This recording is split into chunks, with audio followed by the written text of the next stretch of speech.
Te agotan las ganas, te dejan sin aire pa' que no respires. Te cambian la historia, te guardan los libros pa' que se te olvide que fuiste gaviota, que libre volabas. Ibas enjaulada con tus alas rotas comiendo migajas. ¿A dónde Muy vas? buenas tardes, amigas y amigos. Un nuevo programa del Hilo Invisible desde el Complejo Cultural Atlas, la ciudad de Rosario, la provincia de Santa Fe, la República Argentina. Hoy 24 de agosto. Bueno, y hoy tenemos un invitado, Juan Carlos Romero López. ¿Cómo estás, Juan Carlos? Bienvenido.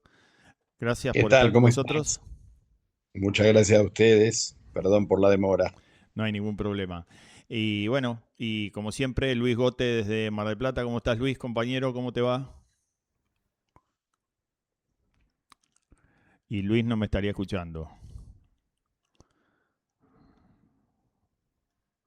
Ahora no lo escuchamos a él. Estás muteado, Luis.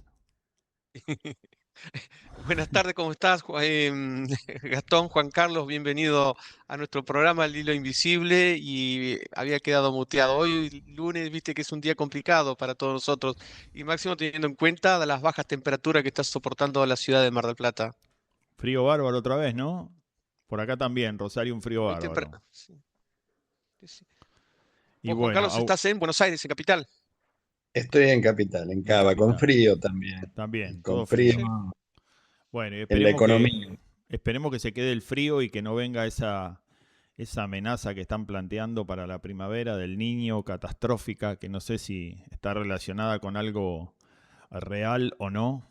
Me gustaría saber desde dónde viene. Pero bueno, ya lo vamos a ir investigando porque Juan Carlos justo hoy se suma para que hablemos de la IA.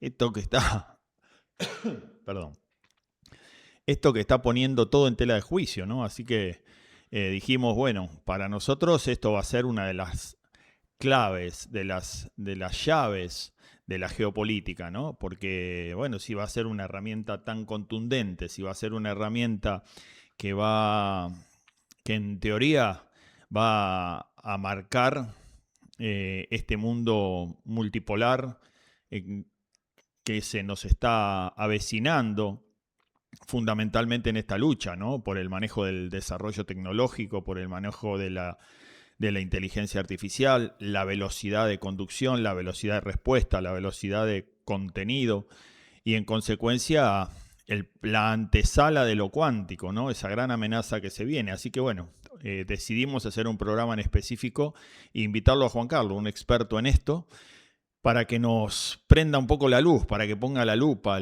ilumine esto de la inteligencia artificial, no en términos personales, no en términos de cómo cada uno lo usa, esta herramienta que cada uno utiliza y que ya estamos un poco bastante relacionados con ella en el día a día, ¿no? Ir un paso más, ir un paso en la conducción del poder, en el manejo del poder. Bueno, y acá lo tenemos. Juan Carlos, de nuevo te doy la bienvenida y con esta introducción empezamos a conversar, si te parece, y nos empezás a ilustrar un poco respecto de esto de que en este mundo multipolar, ¿cómo ves qué implicancia va a tener esto de la IA, ¿no? Bien, toda tecnología que tiene semejante poder, como puede ser la inteligencia artificial, tiene como correlato una definición, si querés, bélica, es decir, en el terreno de la guerra. Y estamos transitando una gran guerra o varias guerras simultáneas que podrían confluir en una sola, que son, digamos, algo que acabas de esbozar, que es el mundo multipolar. La lucha entre el mundo unipolar, definido por la hegemonía prácticamente excluyente de los Estados Unidos durante muchos años, y la emergencia de una gran potencia, el emergente de una gran potencia industrial y tecnológica, que es China. El año pasado escribí un libro, publiqué un libro que se llama China ya ganó, donde hacemos referencia a esto y en el último año lo único que ha sucedido es profundización de esa tendencia de que China ya ganó. Ganó la carrera tecnológica. Dentro de poco China va a dar el jaque mate, a mi juicio, no es que tenga la bola de cristal, pero sí por análisis, digamos, de la más estricta y pura lógica, cuando domine el ciclo de la fusión nuclear. Y esto nos trae a algo, si querés, de nuestra patria, ¿no? Porque allá por los años 50, un alemán, Richter, convence a Perón de la necesidad de llevar al país al dominio de la energía nuclear a través de la fusión, no de la fisión, no de la ruptura de átomos para obtener energía, sino de la fusión de átomos livianos para obtener energía limpia y barata. Fue tratado de charlatán, de chanta, de estafador. Pongamos que haya sido cierto eso. Pero la línea de investigación, como toda línea de investigación, comienza con muchos fracasos. Probablemente los primeros fracasos de Richter hayan sido contundentes. Hoy China ya está dominando el tema de la fusión nuclear. Esto significa energía barata, limpia, prácticamente gratuita para la humanidad, especialmente para China. Juan Carlos, espera, no Y te la me vayas de energía, ahí, no te me vayas de ahí porque nosotros, vos sabés sí, que la dinámica de nuestro programa también es la vinculación con la historia, ¿no? Entonces, sí. estas dos cosas que nos anticipaste, te vamos a ir ahí metiendo y nos vamos a ir metiendo y generando un ida y vuelta. Mencionabas, primero que nada, esto de este mundo, esta salida del mundo unipolar de Estados Unidos por este nuevo, o por el reverdecer de este imperio, porque ya lo fue en algún momento el chino, Ujú. y agregado, ¿no?, con que daría la impresión que alguna parte o algún poder de los Estados Unidos, además, fortaleció el desarrollo o la fuerza de este imperio chino, empujando a Rusia a sus brazos, ¿no? Y entonces no solo le dio el desarrollo tecnológico propio que venían acumulando los chinos, sino además gran parte de recursos naturales y fundamentalmente bélicos que ostenta Rusia, ¿no? Con lo cual parecería que se dieron un tiro en el pie, pero bueno, un poco la pregunta va por ahí. Y después esto que decías, ¿no? Perón y este Richter, este alemán Richter, que le trajo esta idea. Me gustaría que también nos cuentes un poco de la historia, qué pasó en ese momento y si avanzamos, si no avanzamos, esto que hoy vos estás mencionando como que China termina de consolidar este proyecto o esta característica que nosotros en el año 50, o sea, casi 75 años antes, supimos conseguir y no supimos aprovechar, ¿no? Sí. Perdón, Juan Carlos, déjame hacer una acotación. En la película Oppenheimer de Christopher Nolan, se ve claramente que hay dos líneas de investigación. Una es la de Oppenheimer, que lleva la bomba nuclear, y la otra, el oponente a Oppenheimer, es el que seguía la investigación que después quiere desarrollar Richard en la Argentina. Es decir, no estábamos tan equivocados, no estaba tan errado, porque en Estados Unidos se estaba investigando. Lo que pasa es que allá los norteamericanos tienen más recursos, más presupuesto, etcétera, etcétera. Y allá son, viste, todo optimistas, ven todo bárbaro. Bueno, como tantas cosas que se usaron para denigrar a Perón, también se denigró este primer, si querés, fracaso técnico en relación a no obtener la fusión nuclear de manera inmediata, cosa que le está llevando a las potencias 80 años después decenas de años en alcanzar, con lo cual la línea de investigación no puede desestimarse como, científicamente hablando, no puede desestimarse como producto de un delirio místico del alemán. Hay muchos que están reivindicando esa línea de investigación, sin entrar en tecnicismo. El punto es que para llegar a la fusión nuclear hacen falta millones de grados. Y esos millones de grados constituirían una especie de sol artificial en la Tierra. Ahora, ¿cómo contenemos un sol dentro de un dispositivo, dentro de un reactor, por ejemplo? Porque los millones de grados lo que harían sería derretir absolutamente todo alrededor. La única forma es confinar ese plasma, esa materia sobre la que se produce esa fusión nuclear de hidrógeno, a través de mecanismos de eh, aislado gravitacional a través de fuerzas electromagnéticas, es decir, hacer que flote ese solcito pequeñito, digamos, que genera millones de grados de temperatura que podrían calentar una cantidad de calderas que a su vez mueven las turbinas y producen electricidad. Bueno, estos reactores, digamos, estos transformadores, estaban en la isla Huemul, donde se empezaron a hacer estos experimentos. Es decir, la línea de investigación no solo tenía fundamentos teóricos, sino que también la posible ejecución de ese confinamiento del plasma también estaba en construcción. Todo eso se destruyó. Y se siguió la línea de investigación que establecieron las grandes potencias, que es la fisión nuclear. ¿Qué tiene que ver esto con la inteligencia artificial? Cuando China tenga ese nivel de energía, esto es jaque mate, porque la inteligencia artificial requiere gigantescas cantidades de energía.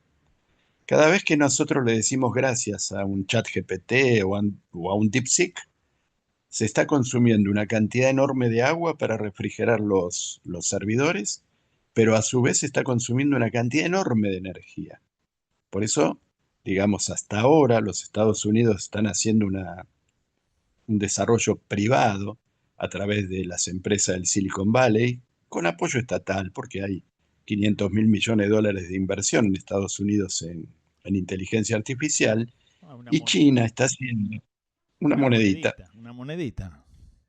Ahora, ¿cuál fue la respuesta de China? Todos esos modelos que las empresas tecnológicas de Estados Unidos están cobrando, porque ustedes saben bien que en determinado nivel de generación de contenidos, de gráficos, de consultas, empiezan a cobrar.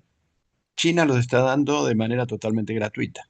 Los ha liberado y los dio de manera gratuita, con lo cual le está arruinando, le está escupiendo el asado, le está arruinando el negocio a los Estados Unidos, llevando precisamente a que entren en una crisis, una especie de burbuja, como pasó con las .com, donde no haya dinero para sostener el desarrollo tecnológico.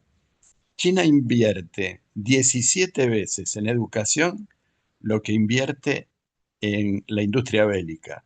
Y Estados Unidos invierte 4 veces en la industria bélica más que en la propia educación. La cantidad de ingenieros que egresan de las universidades chinas no tiene ninguna comparación con el resto del mundo, pero ninguna, lejísimos. Es decir, que el poner a la educación desde una planificación, y acá volvemos de nuevo a Perón, plan quinquenal. ¿Quién comenzó con los planes quinquenales en el mundo? El peronismo. ¿Quién lleva 7, 8, 9, 10 planes quinquenales en ejecución? China.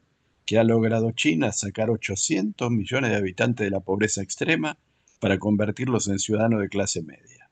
Esto un poco nos explica, Juan Carlos, esto un poco nos explica el manotazo de ahogado que está dando Estados Unidos, a tu entender, fundamentalmente en llevar esto a un terreno bélico y ver de qué manera puede ganar tiempo, comprar tiempo en función de ver si ese desarrollo tecnológico privado del que vos hablás puede poner en igualdad de condiciones las capacidades que viene desarrollando China y que expresaron en estos últimos años, pero que evidentemente, ¿no?, llevan atrás esta virtud china que es la del tiempo, ¿no?, la de hacer las cosas con una planificación y un tiempo que para los occidentales escapa al largo plazo, ¿no? Exactamente. Agregar algo, una cosita espera, Luis, que tampoco se está teniendo en cuenta. Espera, Luis, espera que conteste. Porque... Para complementar esto y lo que Juan Carlos nos va a decir. La semana pasada Jorge Fontevecha en su programa de Perfil estaba diciendo que hay manifestaciones en Estados Unidos por las granjas de servidor existente, por la cantidad de ruido que generan. Entonces Estados Unidos está teniendo otro problema ahí, que es con su propia gente, que no quieren tener esas granjas ahí. Es decir, que dentro de la competencia con China va a ser otro grave problema que va a tener que resolver Estados Unidos. ¿Qué está haciendo China al respecto? Los está poniendo bajo el mar. Exactamente. Con lo cual las granjas de servidores de los chinos están refrigerados naturalmente por el propio entorno marítimo en el que están sumergidos. La inteligencia pura. Sí, volvamos a El lo que te modelo, consultaba, Juan Carlos. sí, el modelo norteamericano de inversión privada, prácticamente centrado únicamente en la inversión privada, con el disparador siempre del Estado, ¿verdad? Porque, a ver, a nosotros nos venden que los estados son prácticamente el gran problema y el desarrollo tecnológico de los Estados Unidos fue motorizado por planes como el Plan Apolo, ¿no? Es decir, hoy Elon Musk, que tiene esta empresa de satélites, 14.000 satélites alrededor del mundo, fue posible gracias a la inversión del Estado norteamericano en la NASA. Si no, no hubiera sido posible llevar adelante semejante desarrollo tecnológico. No lo podían hacer los privados. Ahora los privados se montan sobre esa cuestión. Ahora bien, como, como bien lo dijo en la historia un historiador griego, Tucídides, ¿no? Hay una trampa, la trampa de Tucídides, donde habla de lo inevitable de una guerra, de un enfrentamiento bélico entre una potencia emergente cuando empieza a moverle el piso a una potencia establecida. Esto pasó entre Atenas y Esparta. Eh, Muchos creen que es inevitable ir a una guerra. Estados Unidos inevitablemente tendrá que ir a una guerra para frenar el potencial chino, con consecuencias que por supuesto podrían estar a la vista o no. Es decir, no le están pudiendo ganar la guerra a Irán, con cierto apoyo chino y ruso, porque parte de la tecnología con la que Irán está ganándole, o por lo menos empatando la guerra, ¿no?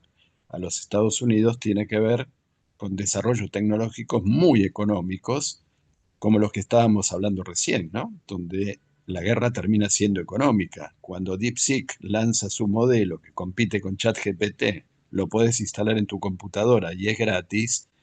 ChatGPT, esos 14.000 millones de dólares que puso Microsoft para invertir en esa compañía, empiezan a poner nervioso a los accionistas, ¿no? Es decir, empieza a bajarles la cotización, la bolsa, lo que lo puede llevar a una quiebra como pasó con el modelo de los .com o con las famosas crisis de las hipotecas del año 2008, ¿no? Esas burbujas gigantescas que se realimentan por simple cuestión de ambición personal o ambición corporativa y que llevan a toda la economía a un riesgo sistémico, ¿no?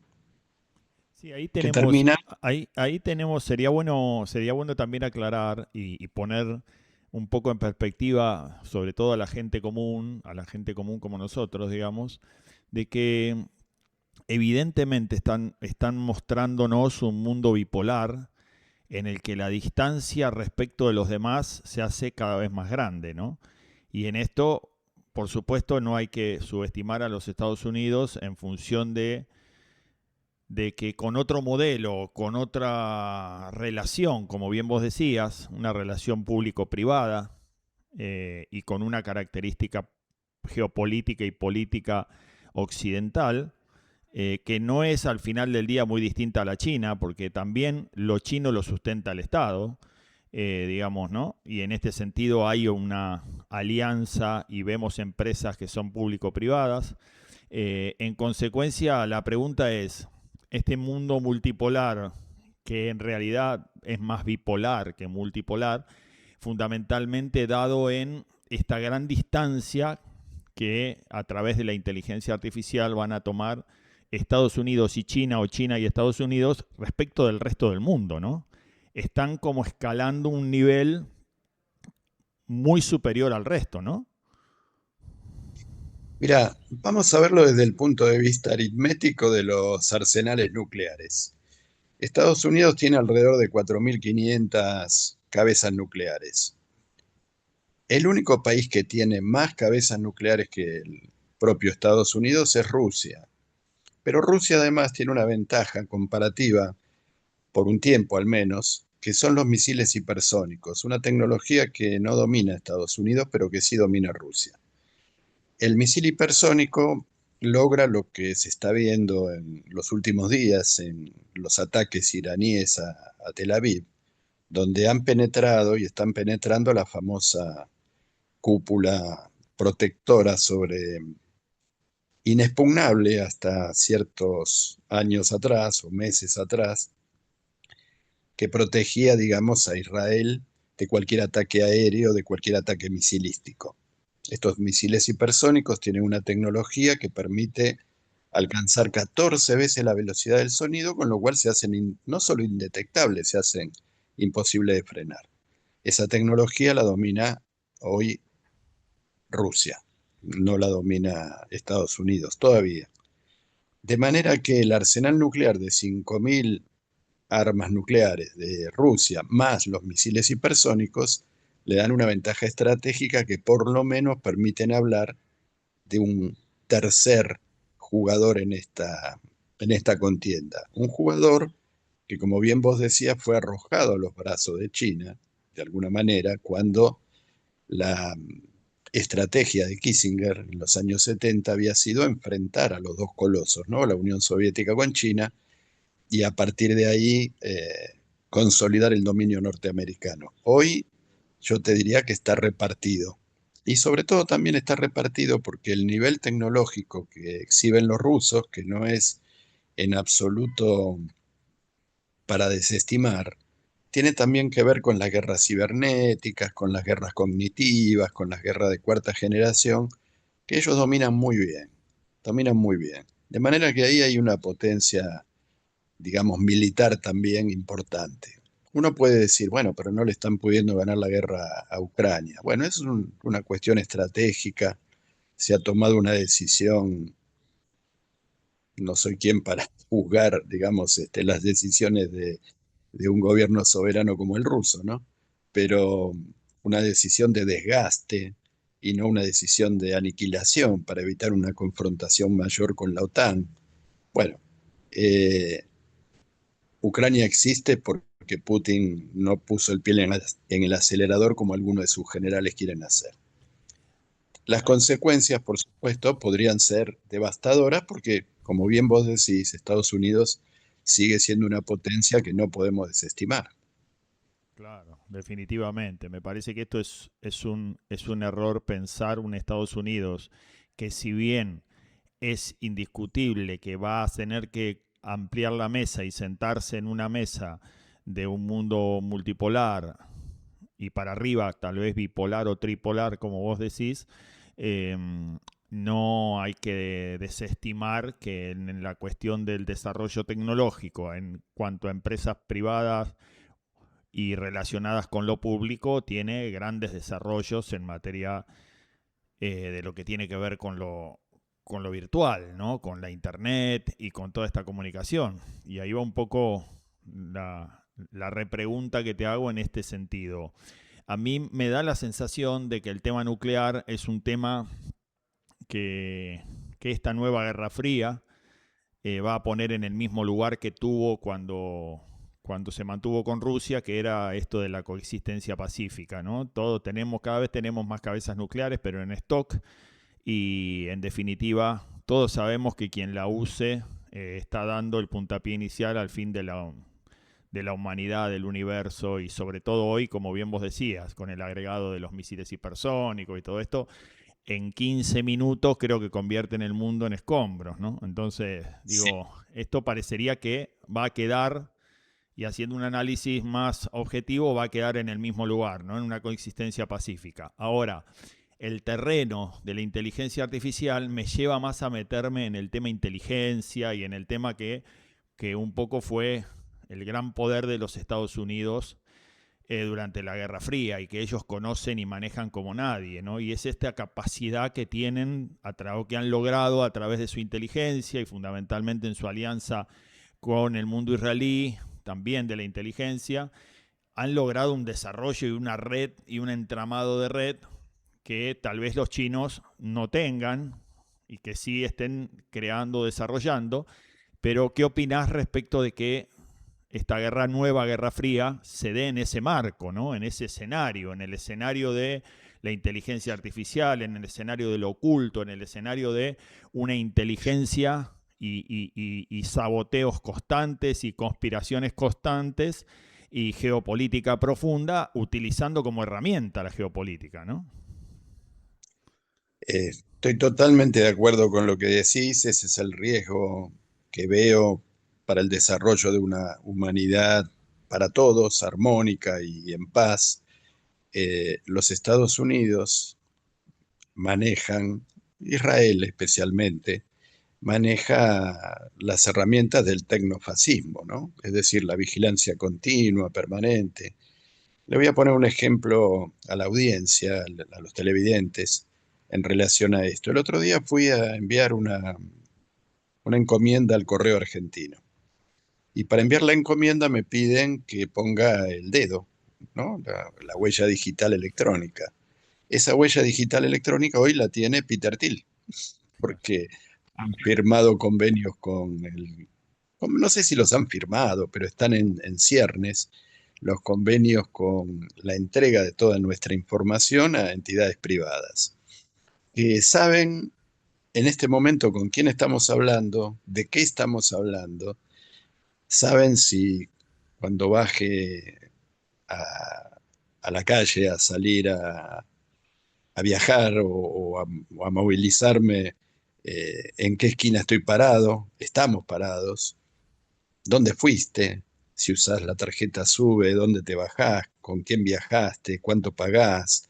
Obviamente, ni hablar las plataformas de pagos virtuales que manejan toda nuestra información financiera, nuestra trayectoria en nuestros viajes a partir del Google Maps. Bueno, todo eso China ha sabido protegerlo, su población está protegida porque hay un escudo cibernético donde no entra WhatsApp, donde no entra Facebook, donde no entra Instagram, las redes sociales occidentales, y han logrado una protección de su población al respecto. Para algunos, un esquema también de control social muy estricto hacia su propia población, cosa que yo pongo en duda de alguna manera en cuanto a la perversidad que puede haber o no detrás de eso. Pero es un tema, digamos, sociológico, no tan geopolítico. Lo que sí es geopolítico es esa barrera de entrada que ponen estos países, Rusia incluso, también tiene sus propias redes sociales. Y lo que sí veo es que la injerencia potencial a través del uso de estos mecanismos está siendo mejor manejada, mejor para bien o para mal, por los rusos que por los propios chinos. Los chinos tienen una estrategia diferente, casi te diría de coexistencia pacífica con el resto del mundo, con inversiones que no deja de ser una forma de imperialismo, llegado el caso. Sí, lo que nosotros planteamos como peronistas es dejar de ser perros, ¿no? No solo cambiar de collar, sino dejar de ser perros. De manera que sea más conveniente hoy negociar con China que con los Estados Unidos en relación a los términos de intercambio, no significa que tengamos que ser una parte de la corona imperial china, ¿no?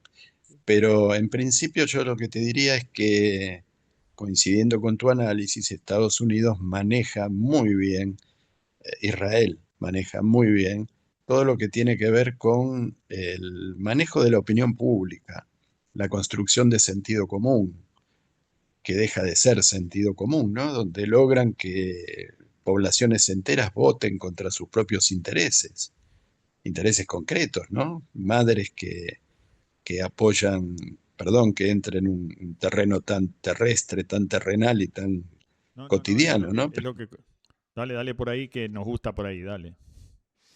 Madres que dicen, voto a Milei y lo banco, y salían de operar a su nenita en la casa cuna, un hospital público, cuando tu presidente, al que estás apoyando, dijo que viene a destruir el Estado, y el Estado también son los hospitales públicos. De manera que estás, digamos, apoyando al tipo que quiere matar a tu hijita.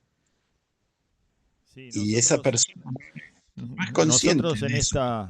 en esta venimos haciendo una diferencia. Nosotros en esta retórica de esto del manejo de la opinión pública, ¿no? Y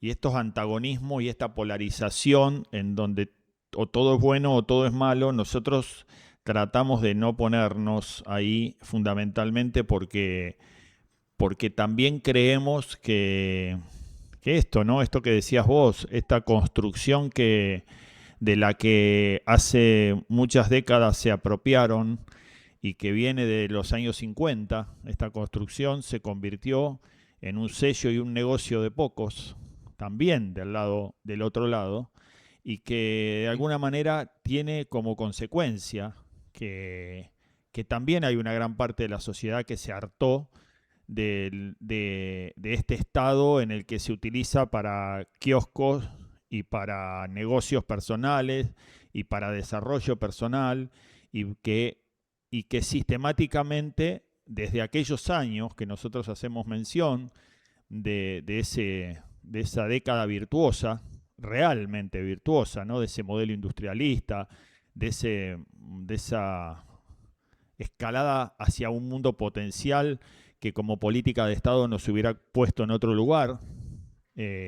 A partir de eso se convirtió en una cosa que absolutamente tiene nada que ver con aquella realidad, ¿no? Entonces, también está bueno que hagamos mención a eso, ¿no? Porque surgen los emergentes, y estos emergentes, como el que vos mencionabas recién, viene a romper todo, y en realidad tenemos que marcar que necesitamos de un Estado fuerte y presente, pero que a la vez necesitamos de un Estado transparente, evolutivo, competitivo, en el desarrollo, en la educación.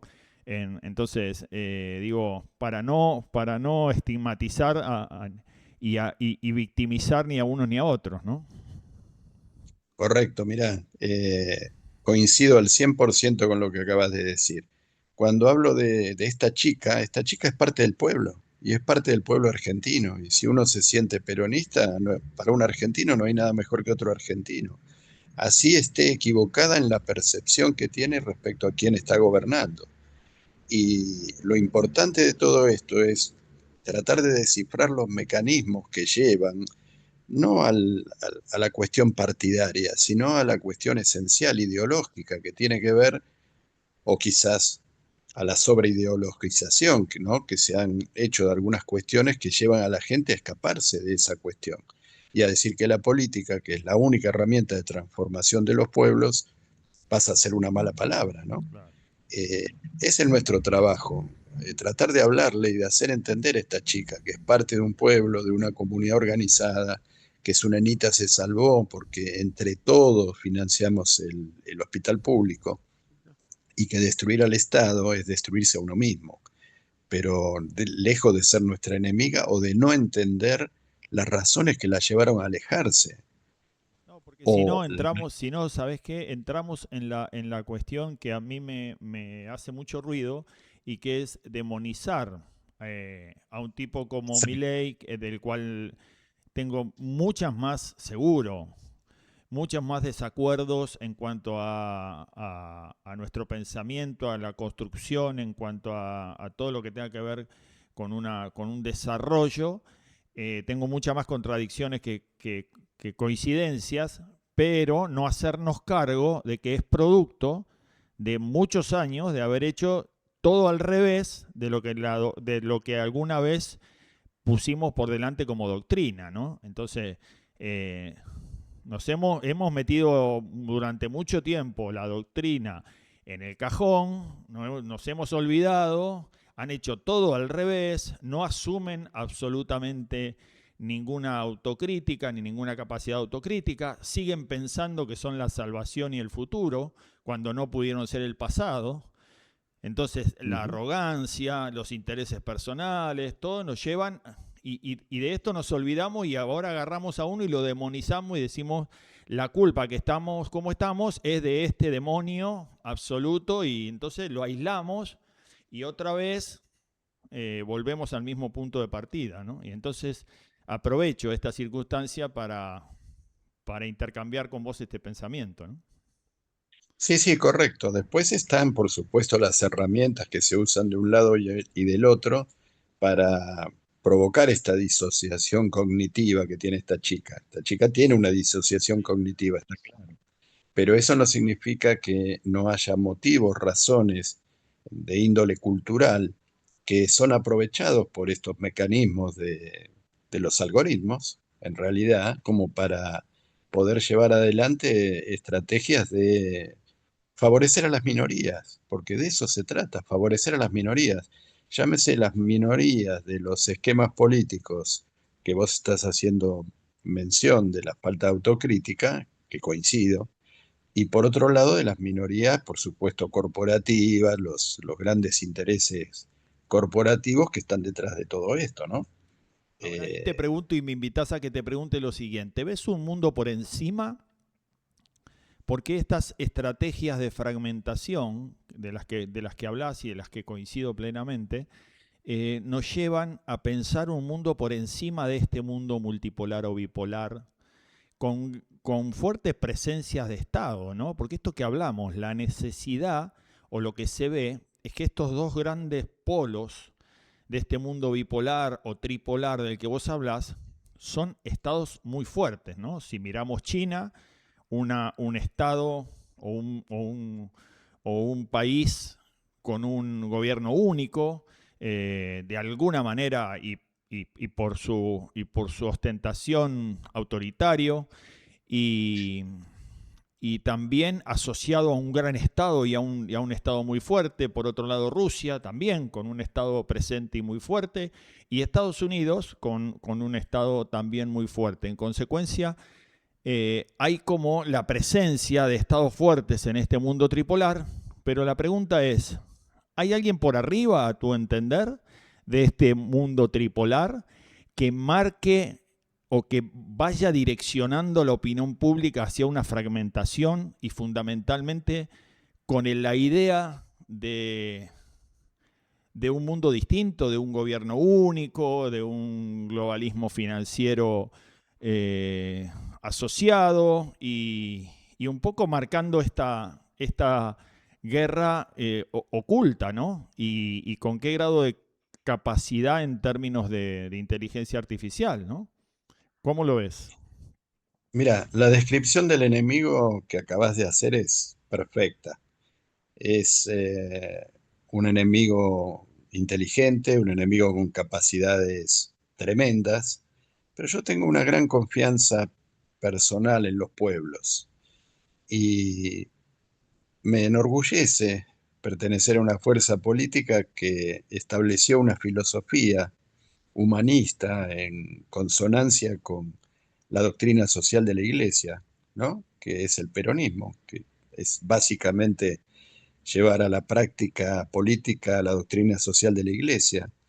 Y se ha producido en este tiempo algo que es muy interesante, que es la reacción precisamente de la Iglesia Católica a partir de un papa en quien yo no tenía confianza alguna, que lanzó una encíclica hablando sobre temas relacionados con el humanismo.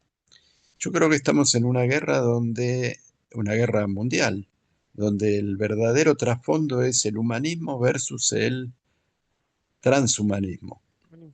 Y el peronismo tiene, creo yo, unas palabras muy importantes para decir en esta etapa al mundo. Suena grandilocuente decirlo así, ¿no? Y algunos dirán, bueno, ustedes los argentinos siempre. Pero creo que tenemos elementos como para sostenerlo. La comunidad organizada. La comunidad organizada es la única herramienta, veo yo, política que puede tener un pueblo para llevar adelante un desarrollo armónico entre las distintas fuerzas de la producción y del trabajo y de la cultura, que no entren en conflictos de la magnitud y el tenor que vos acabas de describir o que acabamos de describir con lo que pasa con esta chica que digamos que se pega un tiro en el pie, ¿no? Hablando de la destrucción del Estado o apoyando destrucciones del Estado cuando es una beneficiaria pura de ese Estado. Juan Carlos, Entonces, te hago un segundito. Me están pidiendo de la técnica que te acomodes el celular porque está fuera, o sea, te estamos viendo la mitad. Ahí está. Ahí va. A ver, ahí está bien. Ahí está bien. ver. Déjame hacer una preguntita, Juan Carlos. A ver, Sí. cuando utilizamos las distintas inteligencia artificial que existen, uno se da cuenta que tiene ciertas cargas ideológicas, es decir, que tienen ciertos conocimientos previos. No es que ellos arman ideas y propuestas desde el momento, ya hay algo detrás de todo esto y que obviamente responden a los intereses de sus propios creadores. Esto me lleva a dos preguntas. ¿Sería necesario que Sudamérica tuviera una inteligencia artificial propia, soberana? Y que nos comenten tu experiencia de aquella idea que surgió allá hace más de 15 años de una Internet sudamericana. Sí, bueno, esa es nuestra lucha de hace muchos años, ¿no? Hace unos 15 años creamos el FASE Popular, con toda la maldad del mundo poniéndole FASE Sí, Popular, ¿no? estamos fuera de Face pantalla. Popular. Seguís estando fuera de pantalla, Juan Carlos. Perdón que te interrumpa, pero no se te ve la mitad de la cara. Eh, A ver, a no se ver. pierde nada, Pero bueno, no, queremos que quede ahí prolija la técnica. A ver, a ver, a ver, a ver. Espera que nosotros te vamos ahí guiando. A ver. Ten- Tenés que correrte para el otro lado de donde te estás corriendo. O sea, esto es televisión en vivo, así que bueno, vamos a Emisión acomodar. en vivo. Ahí Ahí está, estamos, ahí, ahí. A ver, quédate ahí. ahí, Ahí va. Ahí ahí nos estamos. quedamos. ¿Estamos mejor ahí? Ahí, Sí. Ahí está. ahí estamos. Perfecto.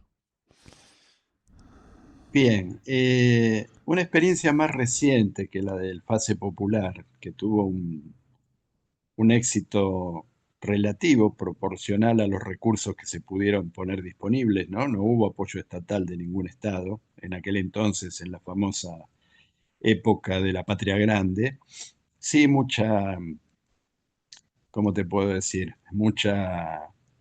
Eh, mucho apoyo político de algunos sectores, Telesur, algunos medios de comunicación antihegemónicos, como se dice, dieron un apoyo, digamos, publicitario, si se quiere, ni siquiera publicitario, comunicacional. Pero yendo al terreno específico de la inteligencia artificial, tenemos que desarrollar una inteligencia artificial con sesgos hispanoamericanos. Y digo hispanoamericanos, no digo latinoamericanos, somos hispanoamericanos. Somos unos seguidores muy continuos y permanentes y grandes admiradores del trabajo que viene haciendo Marcelo Gullo, ¿no? En este aspecto de la Unión Hispanoamericana. Fíjate que cuando hacemos una consulta sobre el Partido Comunista Chino a una inteligencia artificial china, tenemos un resultado. Cuando se la hacemos a DeepSeek, tenemos un resultado. Cuando se la hacemos al ChatGPT o a Gemini, tenemos otro.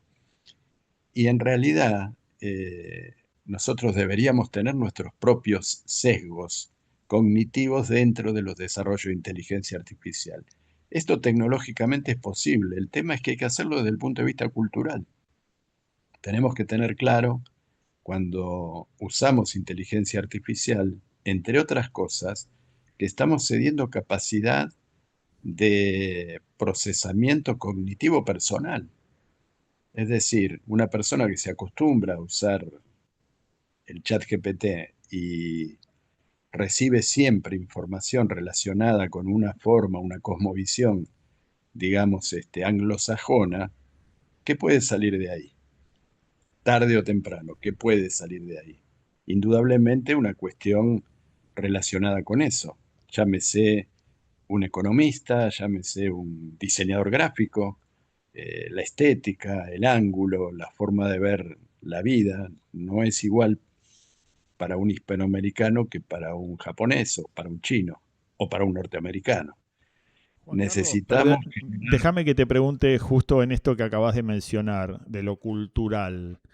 En este mundo, y fundamentalmente en este mundo de la inteligencia artificial y esto que vos decías, este enfrentamiento entre lo humanista y lo transhumanista, ¿hay lugar para el desarrollo cultural en términos temporales? ¿O visualizás que esto nos obliga la velocidad y la capacidad de desarrollo? Porque como como todos sabemos, los tiempos culturales son tiempos largos, ¿no? Instalar una, instalar una cuestión cultural lleva a esto, ¿no? Lleva a la comprensión y diversas generaciones participando de esto hasta que se vuelve costumbre, ¿no? Entonces, vivimos tiempos en los que la democracia está puesta en tela de juicio o, repregunto, ¿la inteligencia artificial pone en tela de juicio los tiempos de la democracia o lo ves que se puede convivir con este desarrollo y con estas cuestiones culturales en los tiempos de la democracia? Mira, yo estoy seguro que se puede convivir y quiero darte una incipiente buena noticia al respecto. En los últimos 3, 4 días, estamos utilizando a nivel de investigación una herramienta que generó Meta, una inteligencia artificial de la empresa Meta, que es la dueña del Facebook, del Instagram, Zuckerberg. Escanearon 720 cerebros, seguramente con distribución de edades, de sexo, de socioeconómicos proporcionales a la población mundial, para tener un estudio, digamos, una encuesta, por decir así, eh, eficiente para los resultados que ellos buscan. En ese escaneo cerebral escanean la voz, las imágenes, los textos y muestran a través de una especie de tomografía computada de un individuo compuesto por esos 720 promedio, de esos 720 cerebros escaneados, qué zonas se activan. A ver, te pongo un bebé, ¿no? Mirás al bebé y esa reacción genera que un área cerebral se active. Ese estudio, donde las áreas cerebrales se activan, permite ver qué cosa te agrada, qué cosa te desagrada, qué está funcionando bien y qué está funcionando mal. Y una de las primeras conclusiones que estamos sacando respecto a algunos experimentos que estamos haciendo, sociales, digamos, de ingeniería social, son que empieza a haber una empatía hacia aquello que es humano cuando ya se empieza a detectar, porque ya, digamos, la propia cultura y la propia, digamos, el propio uso continuo de inteligencia artificial te lleva a diferenciar una imagen cuando es creada por inteligencia artificial y cuando no.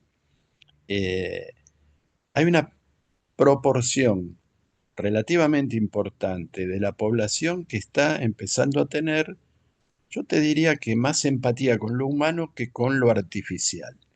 Y esa puede ser la puerta de salida, precisamente, a un mundo estrictamente tecnificado. Es decir, un mundo donde se prefiere una película de Francis Ford Coppola o de Hugo del Carril frente a una película generada por sistemas autónomos de inteligencia artificial. La preeminencia del ser humano y del humanismo por encima de los mecanismos cibernéticos que pueden llevar a un perfeccionamiento de algunas cuestiones. Y en esto, mira, yo creo que nosotros hemos escrito un libro que se llama Neuroperonismo, que habla de estas cuestiones del cerebro y de la cultura, y que plantea una tesis, que es la tesis de la irreversibilidad. O sea, hasta dónde un avance tecnológico puede ser dejado en libertad, por decir así, o en qué punto habría que regularlo. Y pensamos que de la misma manera que la pena de muerte puede ser justificada desde el punto de vista ético, filosófico, porque el que mata puede morir, bueno, todas esas cosas, ¿no? Pero la pena de muerte tiene una consideración desde lo humano, que es la falibilidad del ser humano. O sea, el error no es reparable. Si matas a un inocente, no hay reparo. Por lo tanto, la pena de muerte no debería ser un elemento dentro de los sistemas punitivos. ¿Por qué? Porque no tiene reverso. Si nosotros instalamos un chip para que un ciego vea, tecnológicamente y humanamente es aplaudible. Ahora, si instalamos un chip o hacemos ingeniería sobre las capacidades de vista de un ser humano para convertirlo en una herramienta de guerra que vea, por ejemplo, tenga visión nocturna o visión de rayos X, estamos alterando la propia esencia del ser humano, no le devolvemos la vista, le estamos dando capacidades transhumanas. Si eso puede ser vuelto atrás, es decir, unos anteojos que te permitan ver lejos, hasta ahí está bien. Ahora, cambiar la esencia de un ser humano para convertirlo en una máquina, en este caso de guerra, debería estar prohibido, o debería por lo menos estar limitado. De la misma manera, un sistema de inteligencia artificial que pueda volverse autónomo y volverse en contra de sus propios creadores debería estar limitado. Y esto lo están diciendo muchos científicos alrededor del mundo. Muchos de los que han sido, al igual que con la bomba atómica, fíjate la paradoja, ¿no?, que nos lleva de nuevo ahí, muchos de los científicos que desarrollaron las bombas atómicas o la tecnología nuclear fueron grandes pacifistas después, cuando se dieron cuenta de lo que habían contribuido a hacer, ¿no? Bueno, estamos en ese punto donde la inteligencia artificial puede ser un riesgo para la especie humana. Mira, te preguntaba esto fundamentalmente porque, por dos cuestiones, ¿no? Esto que vos decías y hacías hincapié, la regulación. Escuchaba, semana pasada estuve fuera del país y me pasaron dos situaciones que me dejaron bastante ocupado del tema. Una de ellas fue, participé de un encuentro allí de desarrollo tecnológico y de capacitación, donde alguien decía esto que tú estás diciendo, ¿no? No hay manera y por eso te hacía la pregunta, no hay manera que este mundo occidental continúe o que el universo continúe en términos democráticos como pensamos la democracia y con el grado de libertad que algunos la plantean, fundamentalmente porque cuando la inteligencia artificial avance y lo cuántico se vuelva un desarrollo concreto, necesitamos que alguien de manera arbitraria controle esto, porque si no el mundo va a un caos absoluto. Y así como algunos, y esto que vos decías, así como algunos la pueden usar para el bien, otros la pueden usar para el mal y sería un desastre absoluto incontrolable. Y por otro lado, fundamentalmente, lo otro que vivencié, y por eso también te hacía la pregunta, es me sometieron a 20 minutos de música creada con inteligencia artificial y el placer que me produjo escucharla no lo había experimentado nunca antes. Y amo la música, me encanta la música, soy de alguna manera un principiante en términos de música y siempre me ha provocado placer la música. Pero ese placer que me provocó esa música concreta, hecha con inteligencia artificial, motivada y generada para eso, no lo había experimentado nunca. Fue casi adictiva y en consecuencia un poco ahí va la cosa, ¿no? Porque, y te termino la idea con esto, venía escuchando hace algún tiempo que problemas psicológicos, fundamentalmente en la juventud, que encuentran en la inteligencia artificial más empatía que en sus propios vínculos humanos, ¿no? O sea, se enamoran de la inteligencia artificial porque la inteligencia artificial los trata o aprende a tratarlos de una manera tan empática que entonces generan como una cuestión más linda que con los humanos, ¿no? Entonces, un poco toda esta ensalada que te hice, pero un poco es la amenaza, ¿no?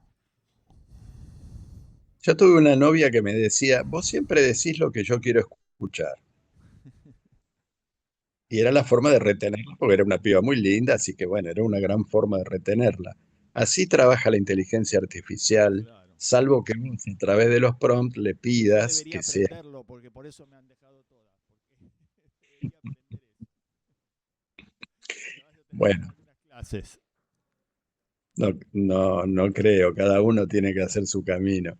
Pero el- vos preguntale al chat GPT cualquier cosa y vas a ver que si no le especificás los prompts para que sea crítico, o sea, las instrucciones, el prompt para aquel que no lo sabe, son las instrucciones que se le dan. Haceme un plan de negocio para un restaurante de tal cosa, y te va a dar un plan de negocio para un restaurante de acuerdo a los gustos personales que conoce de vos. Sí, sí, Es decir, claro. vas a vender, te gustan las milanesas, vas a vender milanesa, choripán y qué sé yo. No vas a vender foie gras o comida francesa. Pero si le pedís y lo vas a poner en París, el restaurante, más vale que le hagas una especificación de que sea crítico respecto a tus gustos personales. Bueno, pasa un poco por ahí. Lo que te produjo la música es un conocimiento profundo de cómo funciona tu cerebro. Y en ese sentido, fue una experiencia positiva, pero pudo haber sido una experiencia terriblemente negativa. Pudo haber sido una experiencia en la cual no musical, sino de otra índole, que te lleve a tomar decisiones completamente contra tus propios intereses o contra tu propia vida, ¿no? Claro, claro. Exactamente. De nuevo te vamos a pedir que te corras un poquito, Juan Carlos, porque ya casi ni te vemos. Ahí, ahora, ahí quédate. Listo. Bien. Sí, por eso estamos frente a una situación, una situación que definitivamente va a marcar un antes y un después y que dejada al libre albedrío parece como una cosa bastante compleja, ¿no? Entonces, digo, Luis, si querés hacer alguna pregunta más, porque nos vamos quedando sin tiempo y tenemos que ir cerrando, pero nos marcan acá en la técnica, nos quedan 5 minutos. Así que este paradigma, ¿no?, de la inteligencia artificial nos lleva a pensar en esto que decía Juan Carlos, ¿no?, en este humanismo versus transhumanismo, pero con la necesidad de quienes creemos todavía que lo humanista es lo que nos sostiene y es lo que somos. ¿Cuánto trabajo nos queda por delante para luchar contra este transhumanismo que tiene de su lado estas capacidades tecnológicas que pueden conducirnos de manera, o que pueden conducir, o que pueden marcar una batalla desigual, ¿no?, en estos términos? ¿Se nos fue Juan Carlos? Igual, Porque ahora no lo estoy viendo. Parecería no, que sí. Bueno, Luis, decime, Carlos, ¿qué ibas a decir? bueno, que también tiene su parte positiva lo de inteligencia artificial. Vos fijate, por ejemplo, en provincia de Buenos Aires, donde los 135 municipios, municipalidades estén todas interconectadas y donde... Ay, yo estoy fuera de foco. No, ahí No, está. no, ahí Me estás había bien. salido de foco. Estén interconectadas y donde cada uno de los vecinos pueda tener acceso a toda información municipal, desde las inversiones que se realizan, los gastos, y la misma inteligencia avisa al vecino: se ha comprado determinado producto de sobreprecio, se han realizado inversiones que no eran necesarias, o que vos mismo tengas los turnos de, por ejemplo, en un centro de salud, que el turno se ha corrido, que el médico no ha llegado, o que el médico tenga la información necesaria para conocer y saber del paciente, ¿no? Es que lo bueno, También puede darse esa utilidad. sí, es que O lo sea, bueno es indudable, disminuiría la... Luis. Lo Sí, bueno de la inteligencia artificial, sabemos que es una herramienta maravillosa, ¿no? Lo que uno puede hacer, lo que uno puede trabajar en lo cotidiano, en lo día a día, en la comunicación, en los avances, como bien vos decís, es una herramienta maravillosa.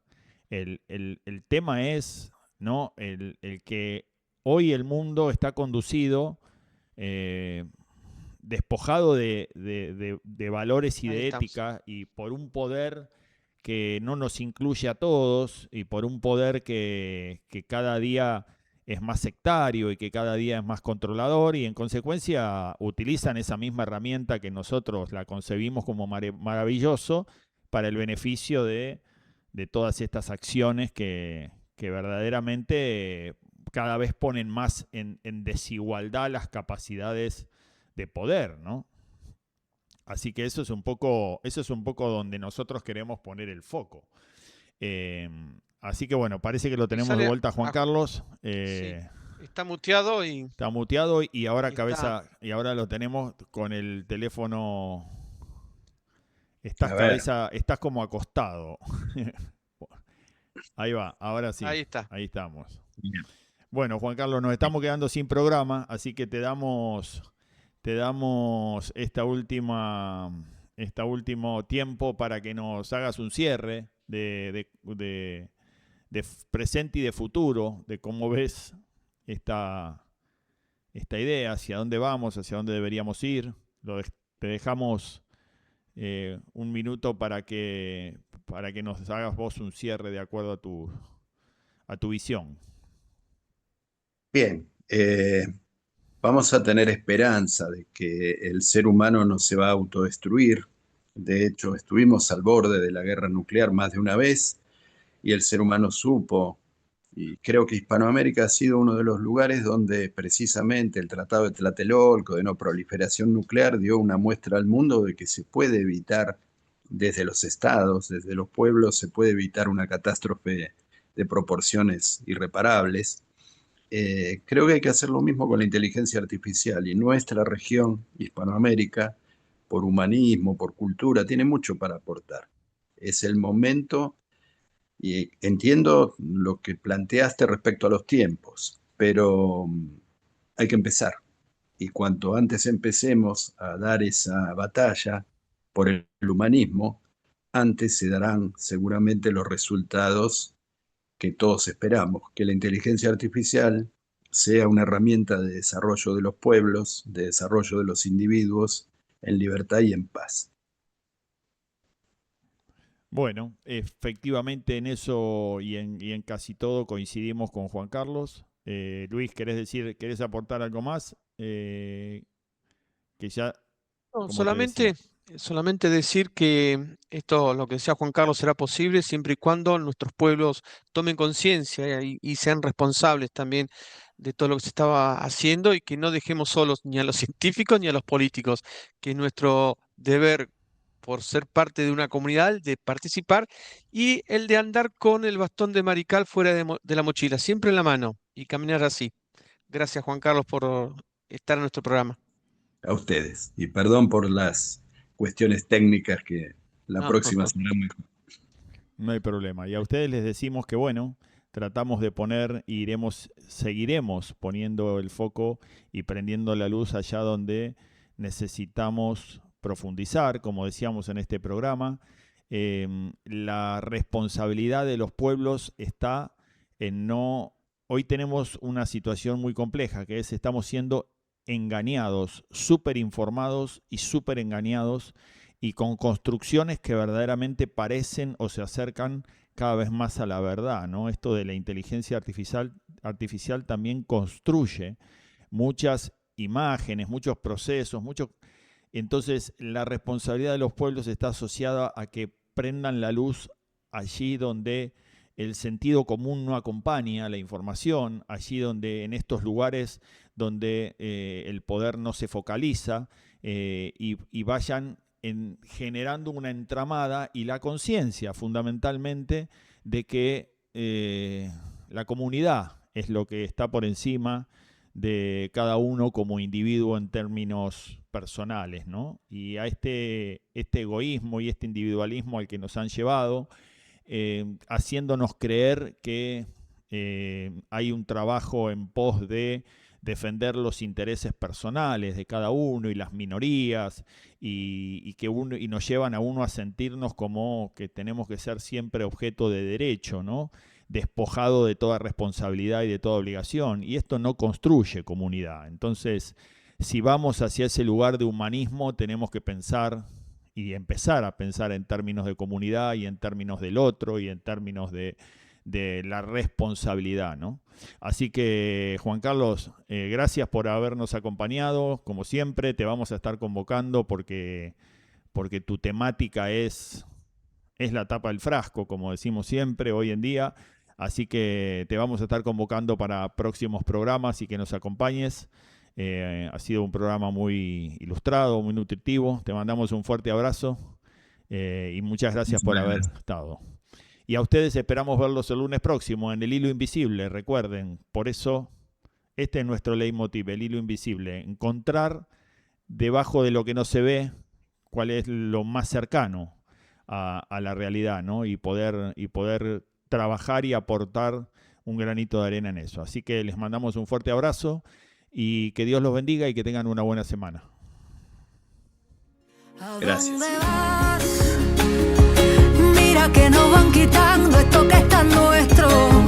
Que si te vas, ahí dejas a ese tiburón con su plan maestro. Hay que seguir. Eso es lo que siempre en casa a mí me decían. Hay que vivir para cuidarle la raíz a la tierra.